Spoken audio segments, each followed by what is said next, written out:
such sights to show you. Oh, meow. Fingers.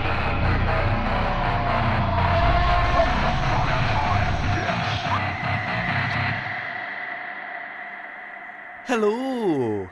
Welcome to a brand new episode of Daymares podcast on this very fine day of the week that we're not saying out loud because it's not the same day that it comes out.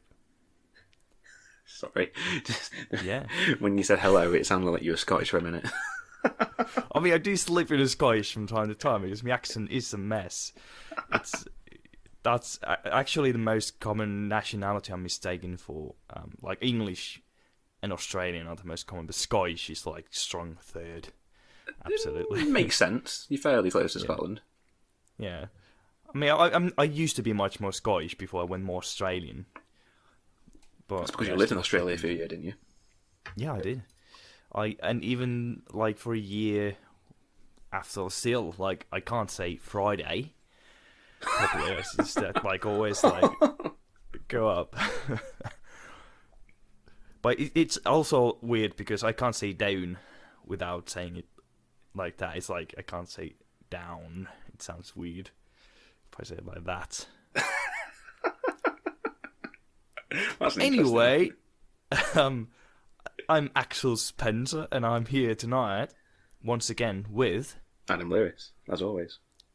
Yes. Well, not always. You know, Well, it might change on this. We don't know. There might come up some drama later on. We have to switch up with the arrangement, but we'll go with this for now. I'm going to trademark Daymares now. So yeah, this week we're talking about yet another horror film, as goes with, you know, the show. You should know by now. If you're here listening, you should know we talk about horror. And it's Saint Maud. Adam, what is Saint Maud? Well, it is a horror film. What's the best way to describe it? Where a woman who is a carer, recently turned religious Catholic, who is positioned with a woman who lives by the seaside in rural England, and she believes that she is there to save the woman's life. The clip we'll play now is a scene where, for me, one of the better scenes in the film. I say better, like there's not any other better scenes. It's a very good scene in where they're simply praying together, and it's very creepy. So yeah, I'll play that now. Dear God, here is Amanda. Well, you know that. Thank you for bringing us together, Lord. And thank you for this meal, which we gratefully receive.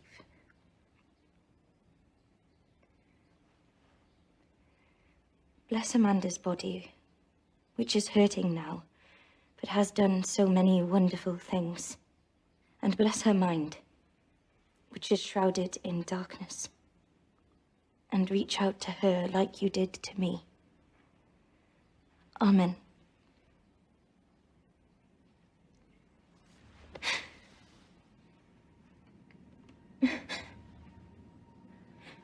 He's here.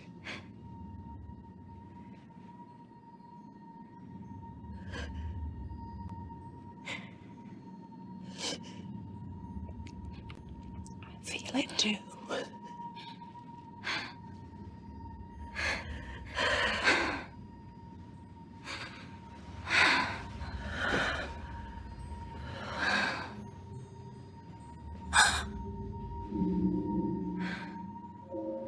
What a wonderful scene. Right, so what can we really... This was a very interesting film. I think you recommended this to me. I think that's why I watched it. I only recommend good films, so of course. Well, so far, I think every film you recommended to me has been stellar. Which other films? I know St. Maud's one. I'm trying to think. Yeah, I think this, because I think I saw Possessor before you did, or then we saw at around the same. Hang on, I'm trying to remember now. I think Possessor might have been around the same time.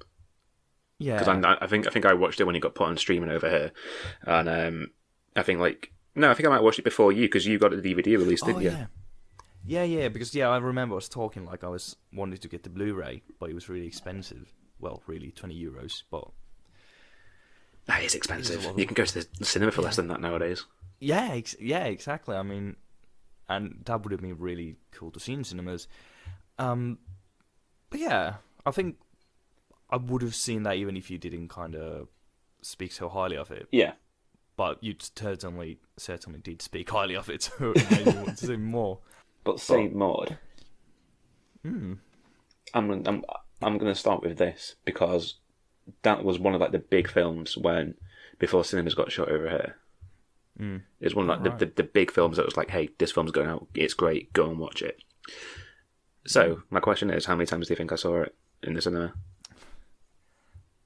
In the cinema? Yeah. 5. Close, 4. Oh wow! I mean, that's more. I've never seen a film in the cinema more than once. Oh really?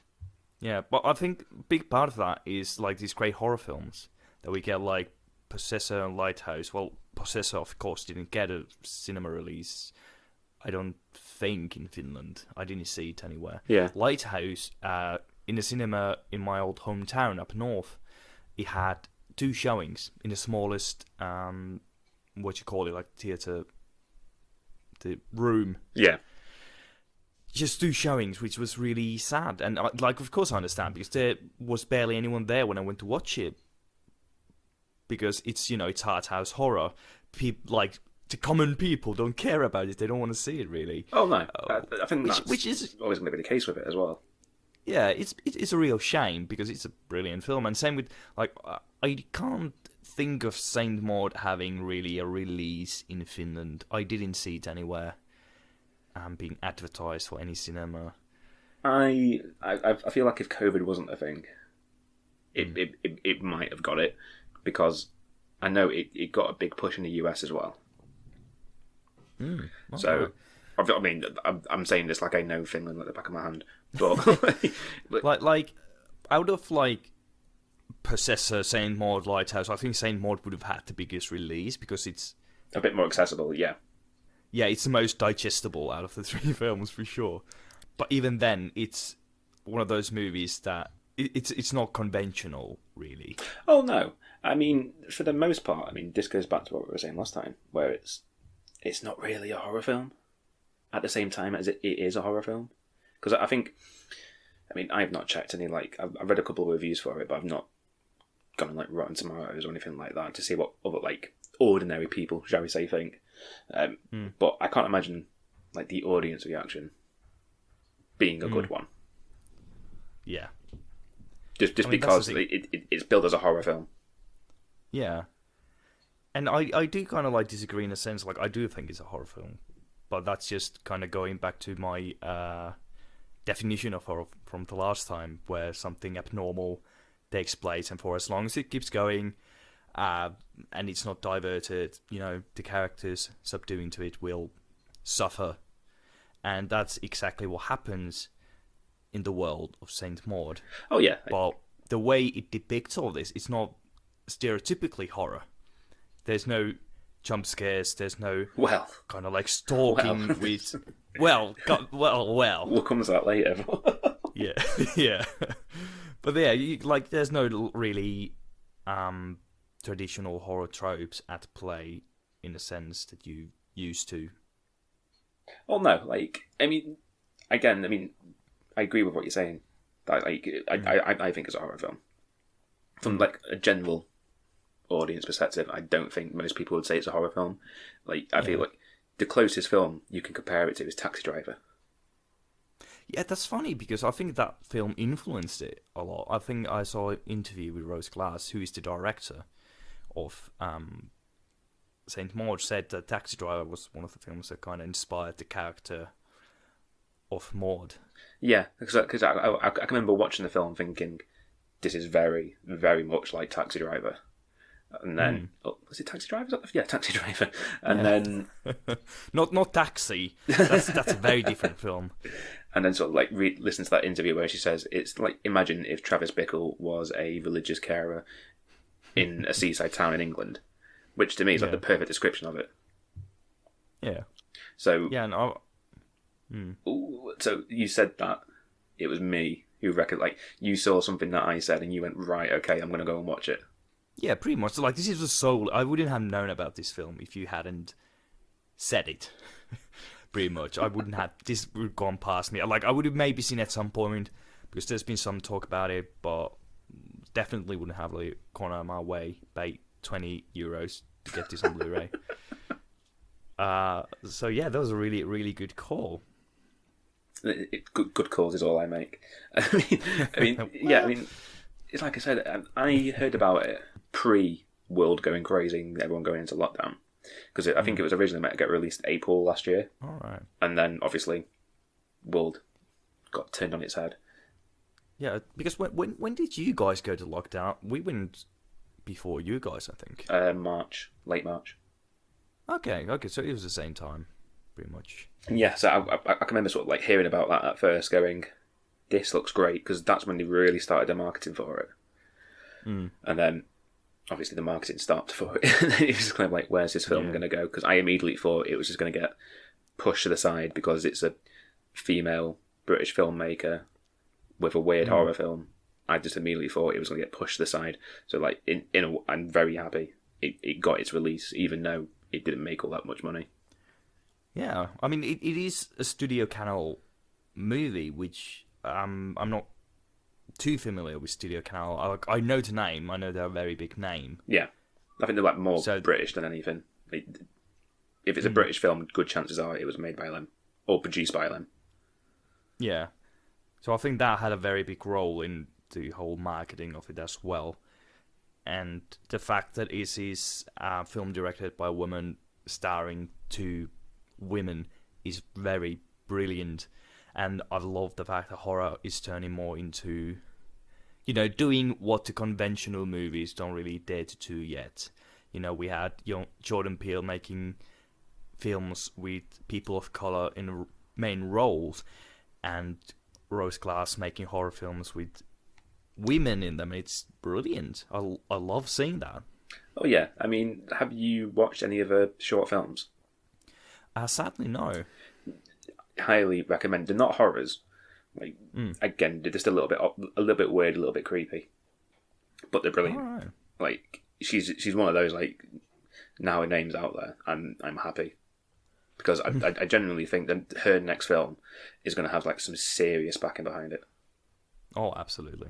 Oh, and also, not only does her movie have two women in it, it has, well, a cockroach.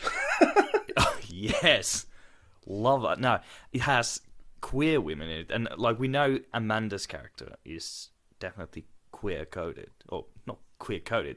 Like, she is queer. Yeah. But I also, this not really confirmed in the film, but I feel that Maud's character is as well. I never got that from it. Really? Yeah, I always got it as she. What's the best way to say it? She was somebody who was lonely and also a bit jealous. Because obviously there's that scene where she's like spying on Amanda. Yeah. So I think that minute for me, that's just kind of like, it's in a way, it's kind of her saying she's jealous. But now I'm saying it, you've got that scene where the two of them are praying in the living room. That to me is like one of the moments that kind of throw you off guard, where it's all of a sudden becomes erotic. Yeah, and there's also a scene where Amanda is like trying on a wig and ask her like, how does it look? And Maud's reaction to reply is kind of like, I feel there's some sort of like suppressed kind of emotion there, and the way she looks, it's really just like everything regarding this theory. It's very much just theory, but I not very much, got like a little bit of a feeling that she might also have that kind of, and especially suppressed emotion towards her, because of course being Catholic, there's I don't really know much about Catholicism because it's not really common in Finland. But I reckon they also aren't very friendly towards the LGBT plus community in their. What gave that away? Well, yeah, that's like kind of the world I created inside my own head. Yeah, no, I can see that. I mean, Amanda definitely. Like to me, there's no question about that. That's clear as day. Like that one gets you an answer, and it's just quite obvious. Where with like Maud, I don't know. Like for me, I'd have to go and watch it again if I'm going to be honest. Just like with that in my mind. It's only 4 times. How do you know? I've seen it 4 times in the cinema, and probably 3 times since I got the DVD. All right, Jesus. But yeah, I mean, well, one of my favourite moments in it is the pub scene where she's kind of like a crisis of faith moment, and then just that entire sort of like spiral downwards where she's just trying to mingle in with the crowd, trying to be sort of like, don't want to say normal, but that's the word I'm going to use, and then it all just kind of like descends into this one of the most inventive horror scenes I've seen in a long time. Yeah, it was really good. The whole, like, laughing when someone in the nearby table, like, tells a joke and their friends laugh, like, trying to be part of them. But has that ever happened to you? Like, not saying, like, you're the loner. The spinning bottles and everything, yeah. No, I don't think I've ever pretended to be part of a group I wasn't clearly part of. I didn't mean that. I mean like being like sat like at a table, like someone at a table, and someone has tried joining in.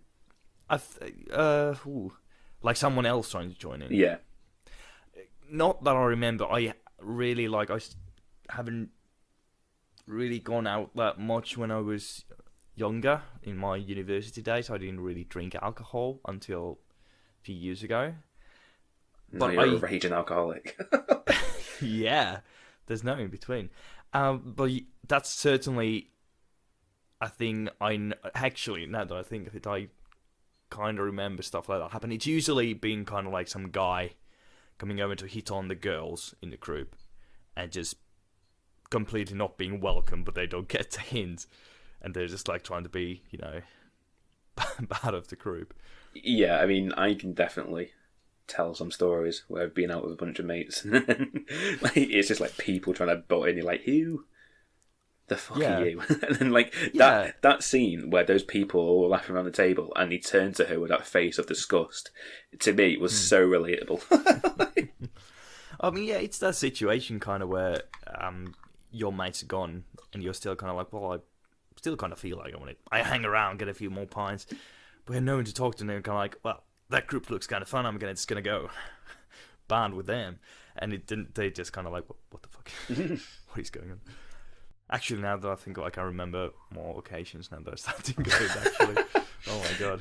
But, like, I was kind of like dancing around the subject there. So like, there's a moment, like, obviously she has that sex scene where she gets raped, and then she goes home, and like that it's.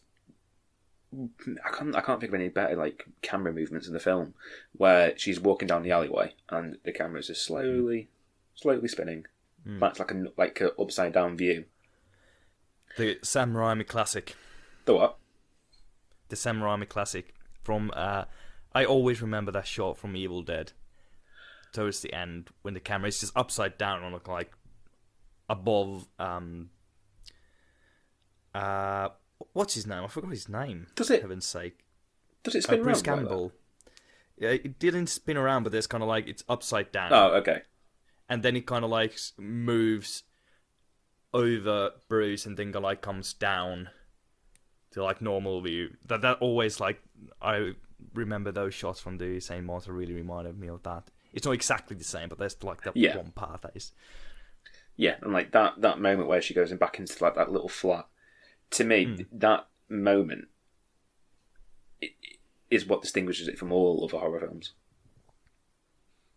All right. There's no, I can't point to a moment like that in, I don't know, like just naming like films from the last 10 years, Hereditary, Midsommar, or The Witch, Possum, Conjuring. There's no moment in horror in the last 10 years that I can think of that is that inventive. Because what I really love about this film. Like, I know you said you've listened to a few interviews with like Rose Glass. I'm not sure if we've listened to the same one. There's one interview where she says that Saint Maud, or Maud, is inspired by Joan of Arc. So she was saying, like, when she was doing her research for like all religious type stuff, she was reading that Joan of Arc, when she was having her, like, saying, "Oh, I've had visions of God. When I faint and start collapsing on the floor, I see God." A neurologist looks back on that and said, all the symptoms that she's describing is epilepsy. All right. So in this, it kind of sort of goes back to the same thing where she's having these visions of God. And as the end of the film confirms, they're not real. Yeah. So I just think to me that it's such a wonderfully inventive thing where it's like we're seeing what she's seeing, but we don't see what's actually going on. Yeah. I mean, I think that's very much what makes it so interesting and so different. It's a religious horror film, but it doesn't fall in that same kind of like horror religion trope where, you know, the religion is a symbolism to this and this, like Exorcist. It's like the whole possession is just a metaphor for the broken family of Reagan and her mother and father. And, you know, Prince of Darkness has, you know, symbolism between the whole world, between science and religion and everything. But Saint Maud is very kind of clear cut in that way. It's much more grounded in reality. It's more about a person who's in isolation than it is a religious film, I would say. Like, again, like going back to the taxi driver thing, it's someone who's alone and doesn't want to be alone.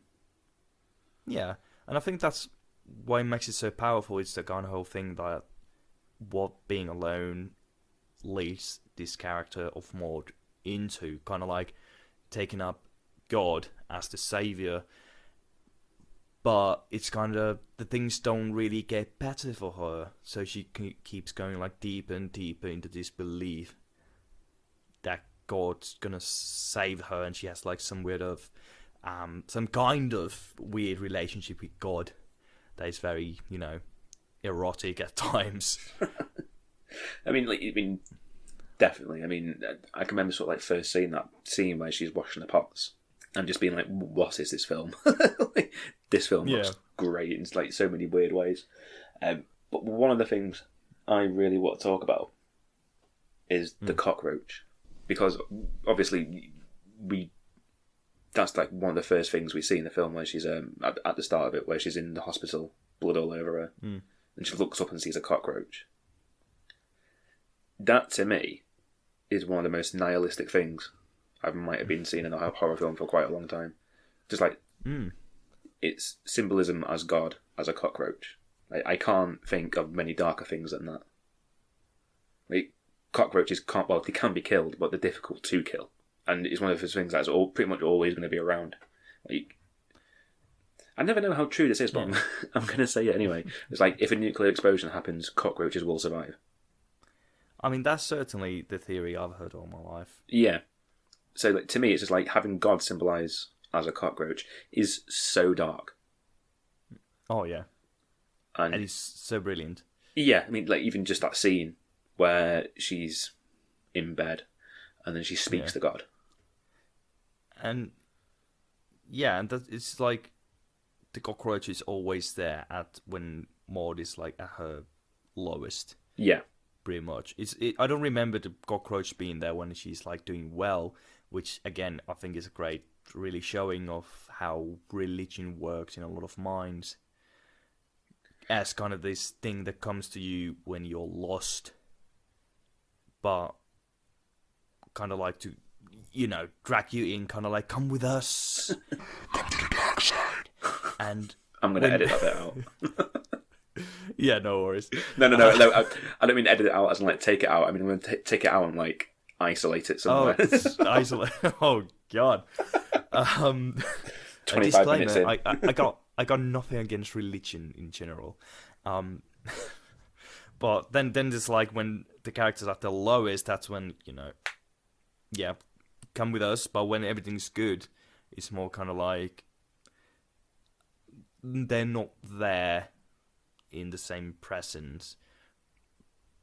Oh yeah, I If mean, that makes sense. yeah, totally. I mean, one of the things I first thought of when I saw that scene was the witch. Like when whatever, and Joy Taylor or what her name is, when she speaks to the devil. Yeah. Like that's immediately what I first thought of. Like that scene to me just felt like in that scene she's speaking Welsh, which to me is like such a good thing because 99% of the world aren't going to know she's speaking Welsh. Yeah, and it confirms the thing we all known all along is the god is Welsh. A fat bearded Welshman. It's canon. Or Welsh lady, or non-binary. I don't know. Yeah. But Yeah. But yeah, that moment, like, I can remember reading it wasn't originally in the film because Rose Glass, like, Maud, the person who plays Maud is called Maud Clark. She is Welsh. Oh, I think she's part Welsh. Yep.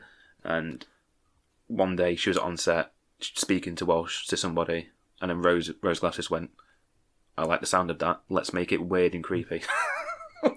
Yeah. And do you know who the sound of God is in that scene? It's Maud Clark again, isn't it? Just like a deeper voice. Yeah.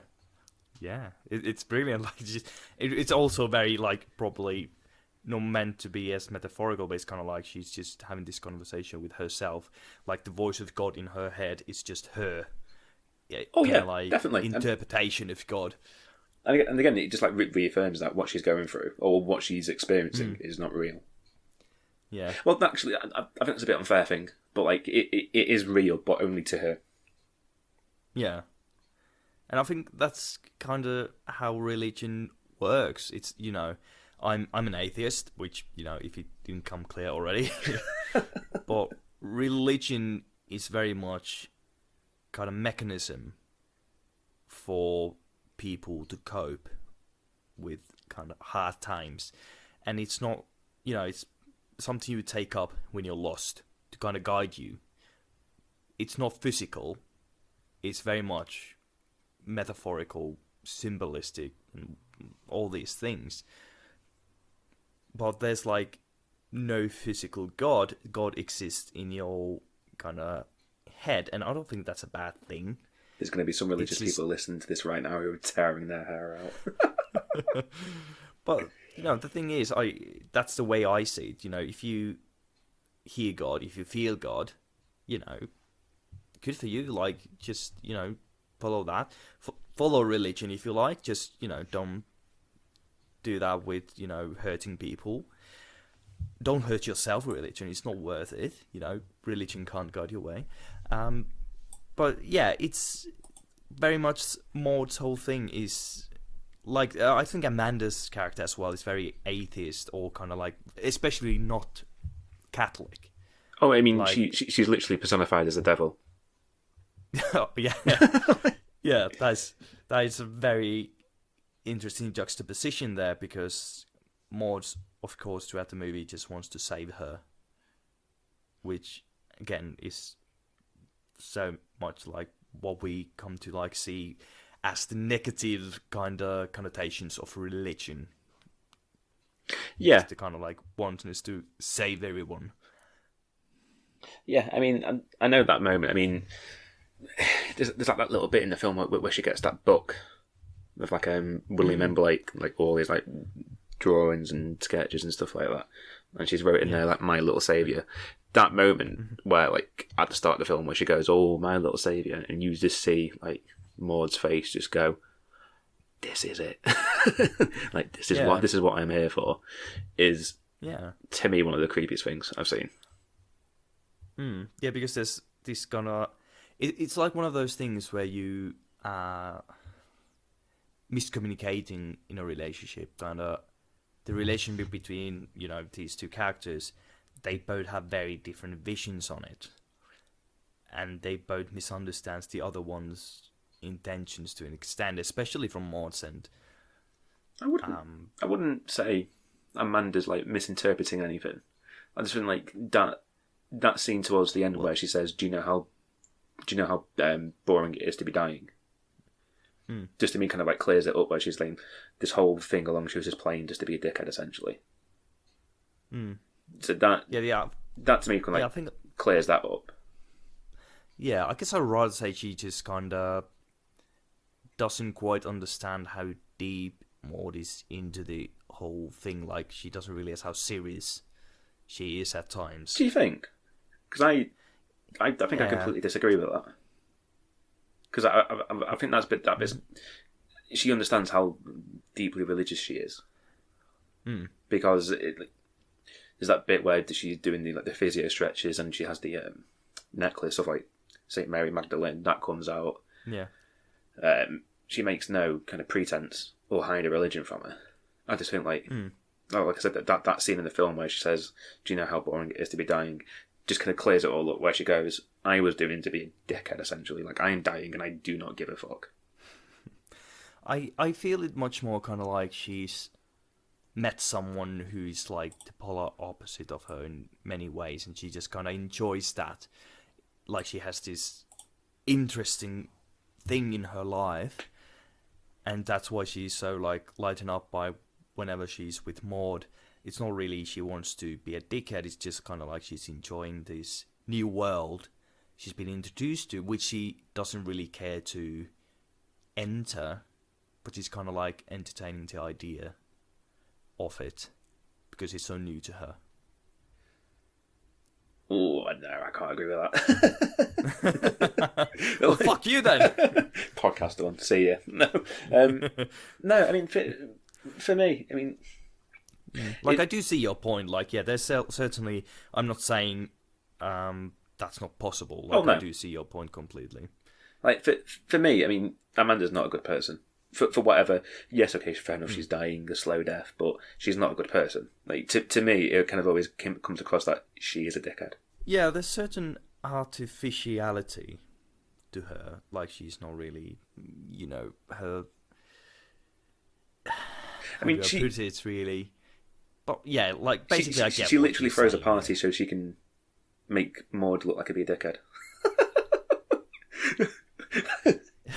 Oh yeah, I mean yeah, she's the kind of very eccentric person, and you know, she's dying, so she's spending most of her time with just alone or just with Maud. So when she gets the opportunity to throw a party, you know, a little bit of wine, a little bit of champagne, she's probably a bit tipsy.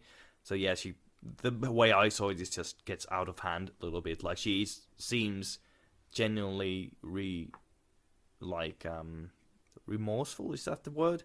When Maud is kind of hurt, so she kind of pulls her back to say, like, I just want you to lighten up a little, like whatever the words are. Yeah, and then she says, like, I've got more important things on my mind, or something like that, yeah. Yeah, and then there's the slap.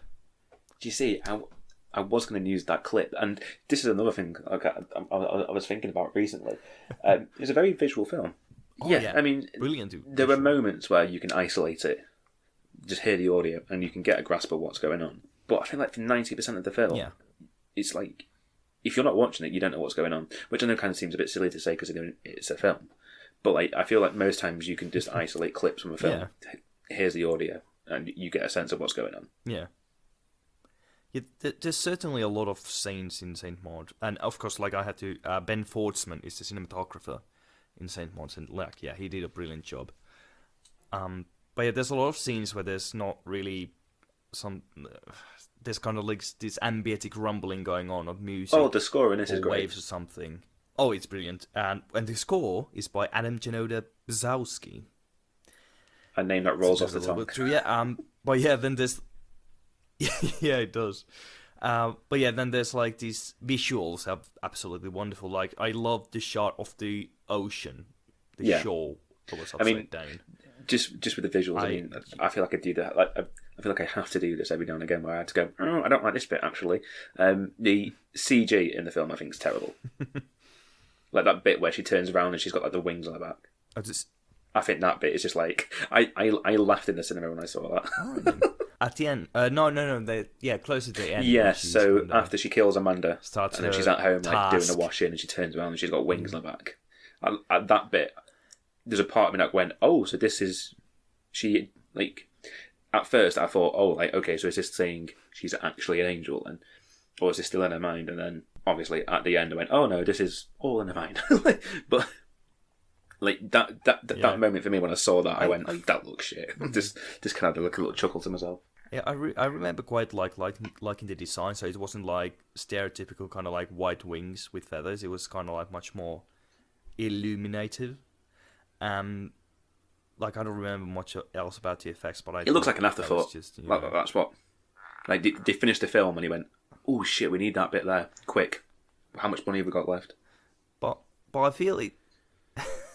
But I feel it was very much goes with the whole way Maud sees herself, because she, at that moment, kind of feels like she's redeemed the soul of Amanda in some weird way by doing what she does, and having the angel wings now, which of course brings us to the very end of the movie, which is probably the most kind of one of the most harrowing last 5 frames. The 10 minutes up to it in any horror film are so tense.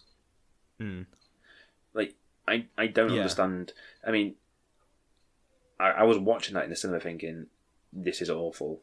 Where is it going? And then you see her walking down the road with like carrier bags of like propane, whatever it was, and you're thinking, oh no, where's this gonna go?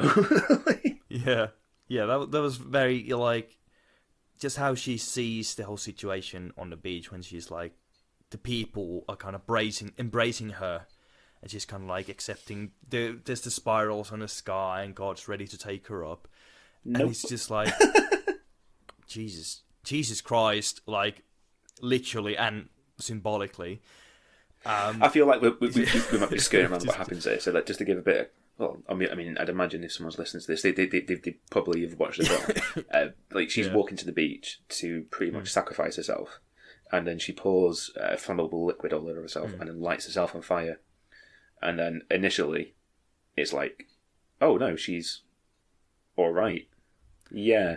She gets angel wings, and then and she's it's one of the best smash cuts I've ever seen in my life. Well, one of the most like brutal as well, because I was sat in the cinema thinking, oh, this is the end. The credits are going to go roll in a minute. So like leant forward, ready to like pack my stuff up, and then next thing you know, boom, flames, screaming. Her skin is like shard black and just. It was just like done. Cut to black, roll the credits. Yeah, it's like that. I think that's very bold ending. Well, have you heard a reasoning for it? So sure, but tell me.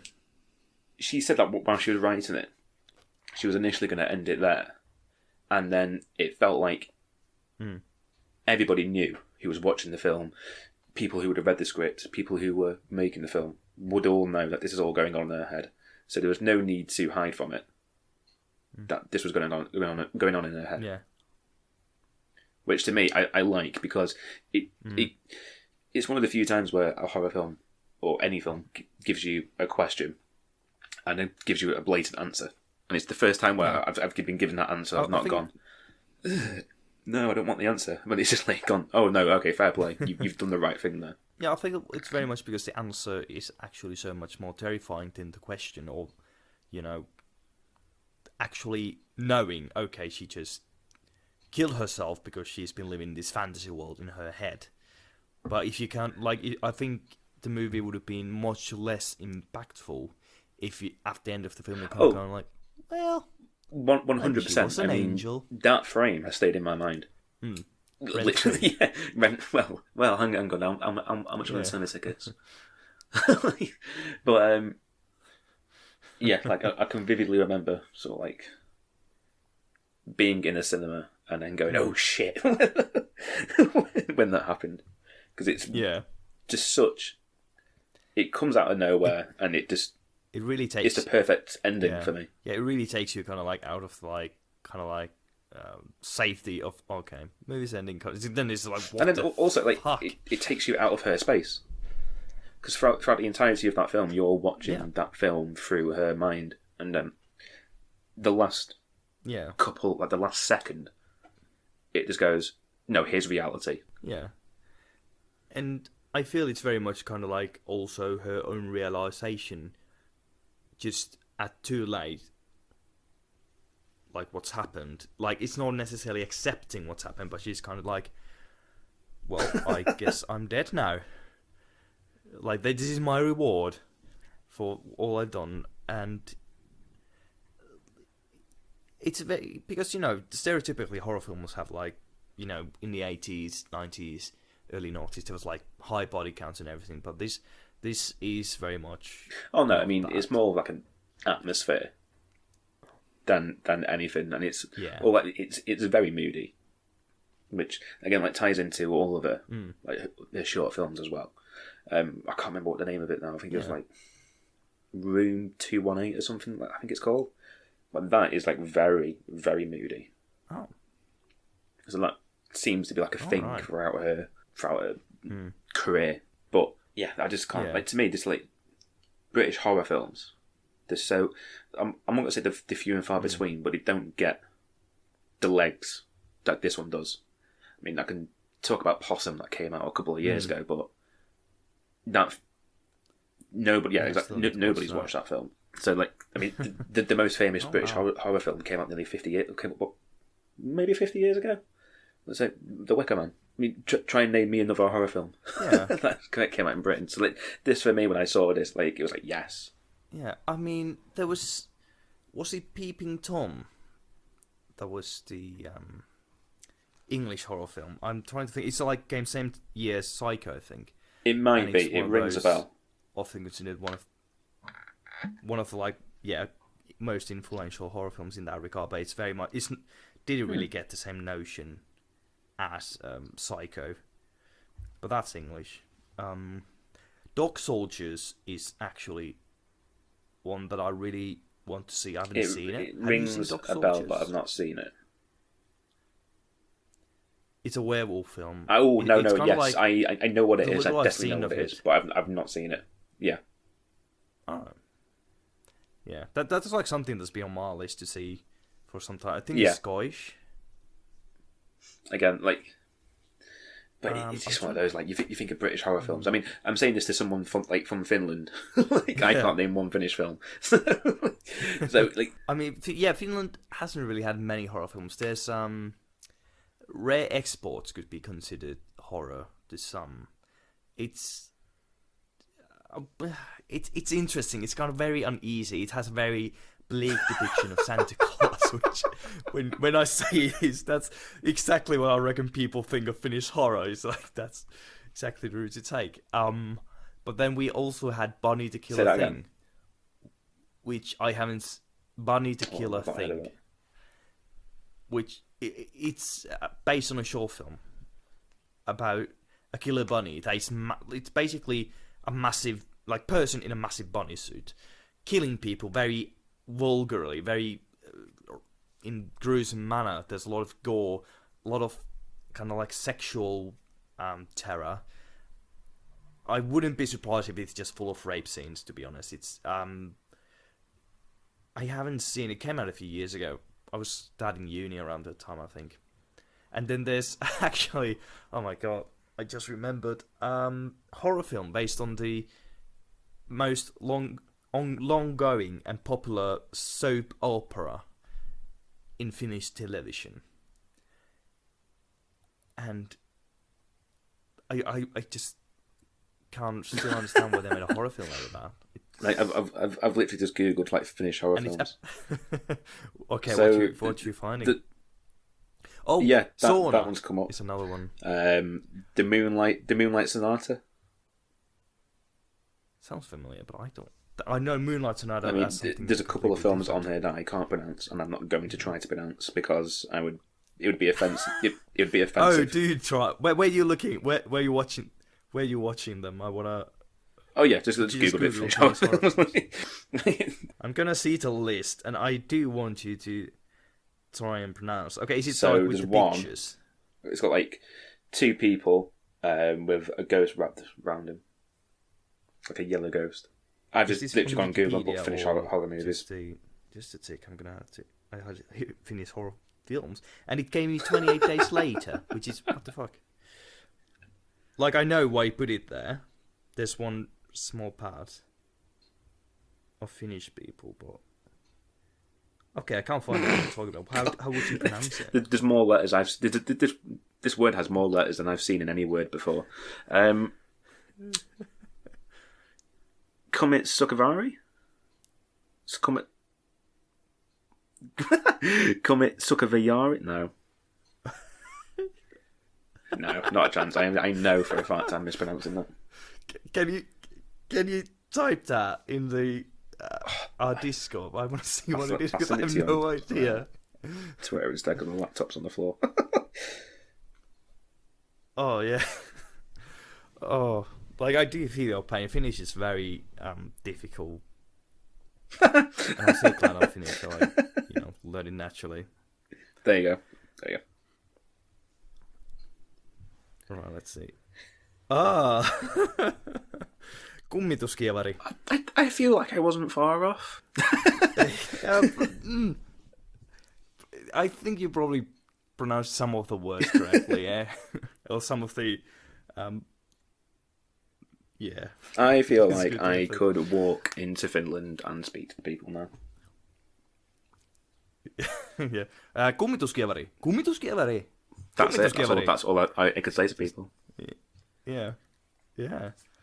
I mean, to be honest, like, the problem with Finnish cinema is very much, for years, it's been just, you basically can do period dramas, detective thrillers, or comedies. That's really 3 categories. I can't imagine, like, a detective thriller in Finland being any decent. Like, here's it's 6 people, which is the murderer. Yeah, I mean, there's actually. Have you seen the sketch by Alistair Beckett King? Who's murdered my son? Gunnar Son's son. Yeah. Gunnar Yeah, I've seen that. It was you. You've got me. I mean, yeah, that's pretty much it. Yeah, that's pretty much finished. But back to saying MAUD. We've been derailing here, but it's all good. It's what can we really say about it? It's I mean, film. To me, it's an accessible art house film. And you don't get many of those nowadays. And no, like I wouldn't, like, if someone said, like, give me a, like, easy horror movie to watch, I wouldn't go like Lighthouse. No. Watch that. I can remember watching that, and I showed people at work the ending because it was on YouTube. Like, I went, here's some earphones, just sit at this for 5 minutes. Is that why you left your job? I got sacked for showing the Lighthouse.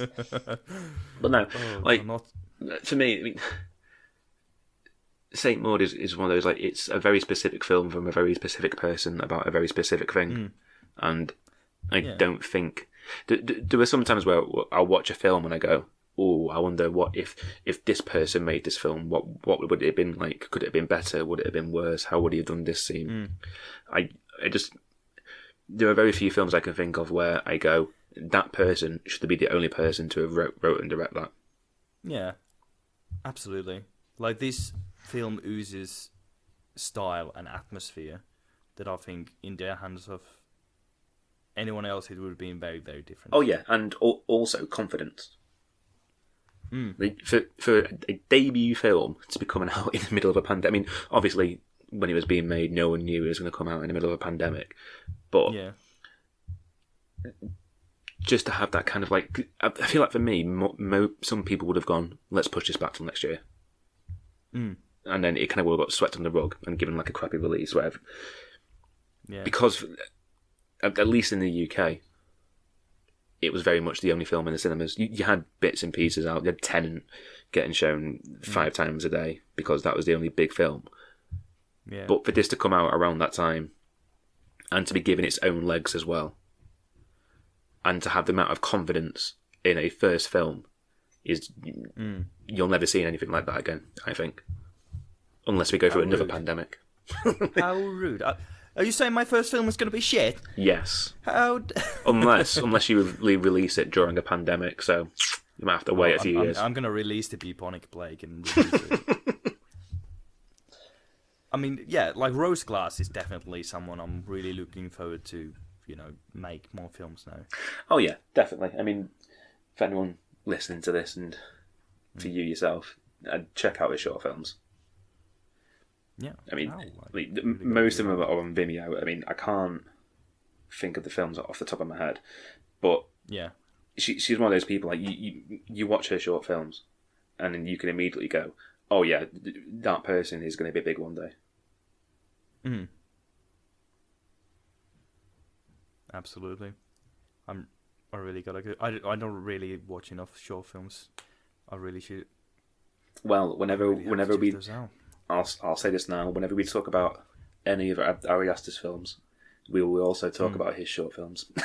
So prepare yourself, because he's made quite a lot. I'm gonna get on to those. Yeah. I mean, it's always kind of like when you see someone make just the most amazing feature film debut. You're kind of like, I mean, how these are good? This is their first film, and then you realize, oh yeah, they made like fuckloads of short films to learn to trade. Oh yeah, I mean, I also think it helps that she went to quite a high-end art film school. I feel like that might have helped as well. But yeah, obviously, there is a lot of talent as well, which also helps. Yeah, I feel like horror films, especially, garner so much more, kind of like, they are more technically mastered than they were, 10, 20 years ago. Like, I love 80s horror. I absolutely love it. But you can see when you watch pretty much any 80s horror film that it's severely lacking in a lot of things like writing. Oh, easily. Cinematography. Yeah. And, except for The Thing, which is perfect in every way. But yeah, like even Hellraiser, I absolutely love it. It's got a great atmosphere and everything, but it's just such a kind of like rough around the edges. But Saint Maud is so clean. Oh yeah, I mean it genuinely feels like someone has taken the time to go like, this is my first film, I need to make an impression. Where it feels like there are plenty of first films out there where you can kind of see like someone's not necessarily coasted it, but they've had the handheld quite a lot. Yeah. Whereas this one, it does genuinely feel like someone's gone, here's my film, here's what we're going to do.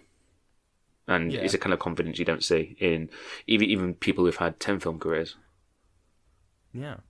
And I think what helps a lot nowadays is we have so many production companies, film companies that do a lot of horror, and there's actually really talented people behind them, like Blumhouse, A24, and Neon. Like, back in the day, like all the kind of horror-specific film houses I can think of are like, I think it was like Castle Productions and like Full Moon, which were like the campiest. Oh, I mean, they made these campiest movies. You had what are they called? Hammer Studios. All of their films, there's camp horror films. Oh yeah, Hammer was absolutely, yeah. That was in the 50s or 60s, I think. Yeah, they were absolute camp. Yeah, we've really come a long way. So, what would you give it then? Actually, before you do that, because I feel like this should be a mainstay in this podcast, what's the rating on IMDb? I watched it. I think it might have been 6.8. Oh, you've looked it up, haven't you? Yeah, 6.8. Oh yeah, I just like I checked it earlier. So yeah, I think Metacritic was like 83 or something. Yeah, do you know what I'm going to do? I'm going to look at the audience reviews, because 67. There you go. So yeah. So yeah, it's horror, good horror, rarely gets good reviews from the audience. Oh no, definitely. I feel like there are plenty of times where it's like bad horror films get the best audience reviews just because there were moments where someone wants to scream because someone's turned a corner and then someone's gone clap into the faces for no discernible reason. Yeah, like I just watched Daniel Isn't Real recently, which is, I was very disappointed in the film, but it's had some moments of kind of interesting brilliance, but it really uses too much of that kind of like false jump scares where like someone just places a friend, like someone's friend comes from behind, places their hand on the shoulder, you get a like loud scream or something, like just like Doesn't need it. There's like this random moment where the score just gets turned up to 20. Yeah. Yeah. Yeah, it's like I think Halloween did like brilliantly how the Donald Pleasance's character Loomis was behind a bush, and I think it was a sheriff came behind her, who just placed a hand on his shoulder, like the Loomis was startled, but there was no sound cue, so it's kind of like it's not really didn't feel like a fake out. It was like genuine kind of oh. It's not a jump scare, just a scare. Yeah. Yeah, I think that was, good. And I had another point that I kind of forgot now because I started rambling. Oh, God, I have just so much to talk about. Well.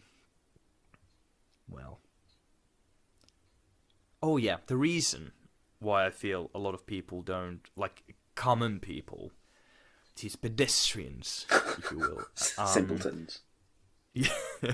Yeah, don't like give these horror movies as good reviews is because horror at its best really brings out conversations about political and sociological issues instead of relying on just jump scares and this like big scary monster and a love kind of story that, you know, like some do and it works for some, but then you have movies like pretty much Truth or Dare. Hang on, not Truth or Dare. I haven't seen that. It's no wait, it is Truth or Dare. Yeah, I was just mixing it with Would You Rather, which I haven't seen. But Would You Rather is awful. It's a funny film, but it's awful. Truth or Dare isn't even funny. It's like almost kind of good, but it's just kind of really falls flat. And it's exactly that kind of film I reckon a lot of people enjoy because it's as a like. Turn your brain off at middle of like at 10 o'clock in the evening, just watch a horror film in the weekend. I can see people enjoying it, but it didn't really do anything for me. It didn't like work on any level. I don't think I've watched it. You're not missing out. We're not gonna talk about it next week. We're talking about Would You Rather. Yeah. So oh, next week, are we? I didn't know that. Okay, fair enough. No, we're not. Oh, I was right, just okay. waiting for your reaction. I genuinely got confused for a minute there. I was like, we've not spoken about this yet. Yeah.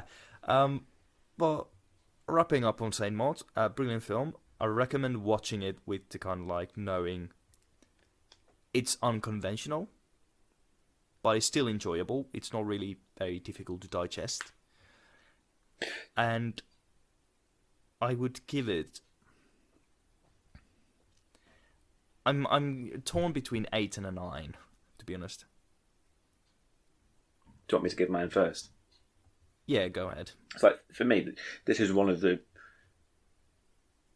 I'd go as far as to say one of the best films, or best horror films I've seen in a long time. Just because there were some horror films where, for whatever reason, they're just a bit too obscure, or they're going out of their way just to be a little bit weird. Yeah, like... I mean, Saint Maud doesn't try to overcomplicate anything. Oh, no. It's so simple and it's wonderful. And I think, especially in the last couple of years, I think there are definitely films where you can look at... I mean, again, I know I feel like I have to mention this 2 or 3 times per episode, where we talk about like Robert Eggers or Ari Aster, where if someone said to me the 4 films that those guys have made, if someone said to me they don't like them, I would not argue with them because I can completely understand that. But if someone said to me they don't like Saint Maud, I do not understand why they don't like it.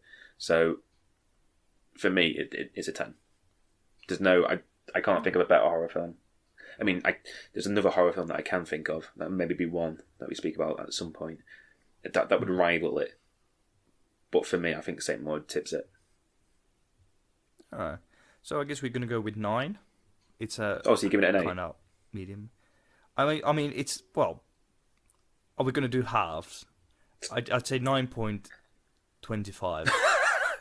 I like how you said, are we going to do halves, and then you went for a quarter. I mean, because if I'm going to give it like not like hang on, 8.5. So between 8.5 and 10, it's 9.25, isn't it? Yeah. It just made me laugh. Like, we're good. going to do halves. I'm going to go for a quarter. Yeah. Okay. Yeah, I'm alright with that. Yeah. Awesome. Next week, we haven't really discussed this before, which is very professional. Unlike not next week, but like next time we do this, I'm just gonna check on my shelf to see what movies. Oh, actually, do you want to talk about Hereditary? Yeah, let's go for it. Because I've got thoughts on the film. Oh, I got thoughts on that film. I'm not gonna go into it now. I'm tempted, but I'm not gonna. Yeah, we'll definitely speak about that one. But for me, if anyone listening to this hasn't seen St. Maud, sort yourself out before I do. Yeah, and Adam has a mean right swing, so don't make him. Not right now. I've messed up my thumb, so. Oh really? Give me a couple of weeks. You had 2 weeks to watch St. Maud. Then, if not, I will break all kind of coronavirus restrictions. Yeah, 9.25 St. Maud would absolutely sacrifice to God. Yeah. That's an interesting outro for it. Yeah, that should be on a cover. Would sacrifice for God. There you go. But that's all for this time then. We'll see you next time, whenever that may be. When you go to bed, remember to turn your lights off, tuck in your feet under the blanket, have a good night, and don't let Freddy Krueger bite your fucking head off. I was wondering if you're going to get a Freddy one in there. I mean, I know how much you love it. I just gotta roll with it for now. Cheers, guys. Cheerio.